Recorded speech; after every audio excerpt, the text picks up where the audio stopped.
আসসালামু আলাইকুম এভরিওয়ান, আপনারা সবাই কেমন আছেন? আলহামদুলিল্লাহ, আল্লাহর অশেষ রহমতে আমি ভালো আছি এবং আপনাদের সুস্থতা কামনা করছি।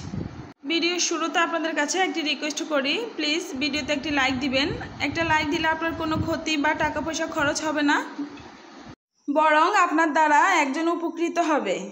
আপনাদের কাছে আমার অনুরোধ রইল, আমার ভিডিওটি যদি দেখেন অবশ্যই ফুল ওয়াচ করার চেষ্টা করবেন। প্রতিদিনের মতো আবারও হাজির হয়েছি আপনাদের মাঝে ছোট একটি ব্লগ নিয়ে। আশা করি শেষ পর্যন্ত আপনারা আমার পাশেই থাকবেন। আলহামদুলিল্লাহ, এই বছর প্রচুর লিচু খাওয়া হয়েছে। আজকে লিচুগুলো আমাদের এই বছরের শেষ লিচু, যেহেতু লিচুর সিজন প্রায় শেষ। হয়তোবা এই বছরের জন্য আর লিচু কিনা হবে না, ইনশাল্লাহ বেঁচে থাকলে আগামী বছর আবারও খাবো। আমার ছোট ছেলে লিচু খুব বেশি পছন্দ করে, যদিও আমার বড় ছেলে তেমন একটা পছন্দ করে না, তবে আমার ছোট ছেলেটা খুব লিচু খেতে পছন্দ করে। মাশাআল্লাহ, ও নিজে নিজে লিচু ছুলে খেতে পারে। এই দিকে আমার বড় ছেলে এখনও প্রপার লিচু ছুলে খেতে পারে না, সেজন্য ওকে কিছু লিচু ছুলে দিচ্ছি। ও এখন খাবে, যেহেতু ও ভীষণ অসুস্থ। ভিডিওতে আপনারা হয়তোবা দেখে বুঝতে পেরেছেন আমার ছেলেটি ভীষণ অসুস্থ, ওর প্রচুর জ্বর। ঈদের আগ থেকে ওর জ্বর। সবাই ওর জন্য দোয়া করবেন, ও যেন তাড়াতাড়ি সুস্থ হয়ে যায়। আমি ওকে লিচু ছুলে দিলাম, ও এখন খাবে। এইদিকে ছেলে অসুস্থ, ভীষণ মন খারাপ, কোনো কাজে মন বসছে না। আজকে তেমন একটা কাজ করব না, তেমন একটা কিছু রান্নাবান্নাও করব না, শুধু চুলায় ভাত বসাইছি এবং আগ থেকে রান্না করা গরুর মাংস আছে, আজকে তা দিয়ে চলবে। এইদিকে আমি ভাতের সঙ্গে দুটো ডিম সিদ্ধ দিয়েছি আমার ছেলেদের জন্য। এগুলো হচ্ছে দেশি মুরগির ডিম, আমার লালন পালন করা মুরগির ডিম। আমি দুই ছেলের জন্য দুইটি ডিম সিদ্ধ দিয়েছি, ওরা খাবে।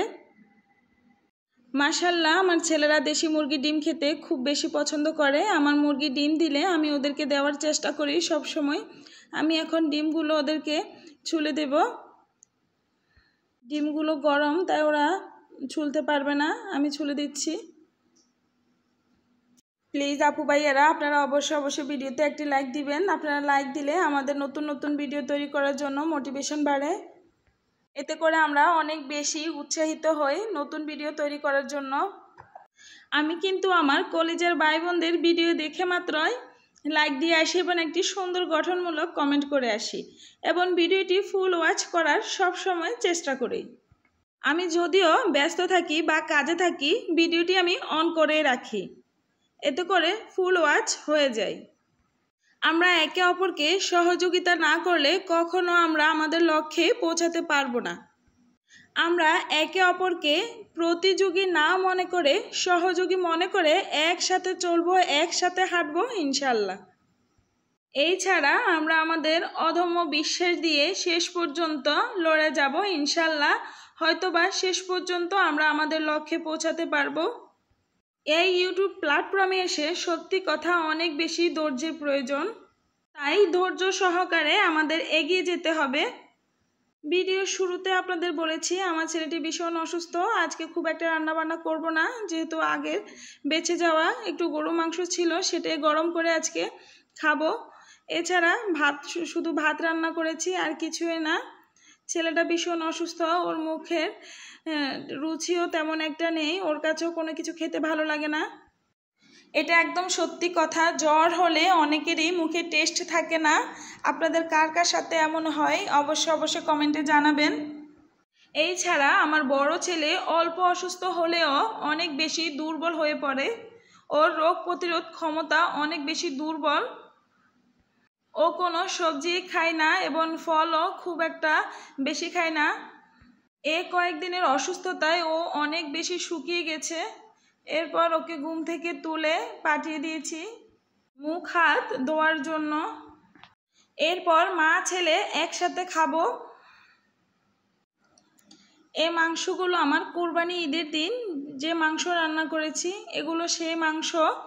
যারা আমার আগের ব্লগটি দেখেছেন তারা অবশ্যই জানেন বা দেখেছেন।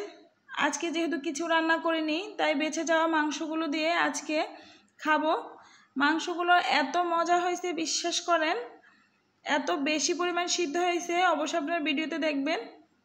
এরপর ছেলেকে দিয়ে দিলাম একটু লেবুর রস দিয়ে মেখে চেখে দিব। যেহেতু জ্বর, মুখে একটু টেস্ট লাগবে, লেবুর রস দিলে হয়তো বা, সেজন্য একটু লেবুর রস দিয়ে দিলাম। যেহেতু ও খুব একটা বেশি লেবুর রস খায় না। মনে হচ্ছে কোরবানি ঈদের দিন থেকেও আজকে মাংসগুলোর টেস্ট অনেকখানি বেড়ে গেছে। এত মজা লাগছে আজকে, বিশ্বাস করেন। গরম ভাতের সঙ্গে কষা মাংস জাস্ট দারুণ হয়েছে। ছেলের মুখে তো রুচি নাই, ওর কাছে কোনো কিছুই খেতে ভালো লাগে না। আমার কাছে তো দারুণ লেগেছে। আলহামদুলিল্লাহ, অনেক মজা করে খেয়ে নিয়েছি। পরপর কয়েকদিন মাংস খেতে খেতে অনেক বেশি বোর হয়ে গেছি, কিন্তু আজকের মাংসগুলো টেস্ট করার পর বুঝতে পেরেছি এত মজা হয়েছে। আজকে সত্যি কথা একটুও বোর লাগেনি, একটুও খারাপ লাগেনি। পরপর এতদিন মাংস খেয়ে আসছি, তারপরও আজকে একটু খারাপ লাগেনি। অনেক বেশি টেস্ট হয়েছে, অনেক বেশি ভালো লাগছে। গরম ভাতের সঙ্গে গরু মাংস জাস্ট জমে গেছে। এবং মাংসগুলো এত বেশি সিদ্ধ হয়েছে, মনে হচ্ছে মুখে দিলে নাই এমন একটা হয়েছে। দেখেন, আপনারা দেখলে হয়তো বা বুঝতে পারবেন, একদম নরম তুলতুল হয়ে গেছে, না ধরতে ভেঙে যায়। গরু মাংস কিন্তু সচরাচর এরকম নরম হয় না। আমি ঈদের দিন যে মাংস রান্না করছি অনেক বেশি মজার এবং নরম হয়েছে।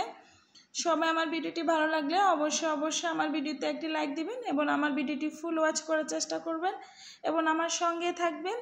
আমি আছি আপনাদের সঙ্গে সব সময়ের জন্য, ইনশাল্লাহ।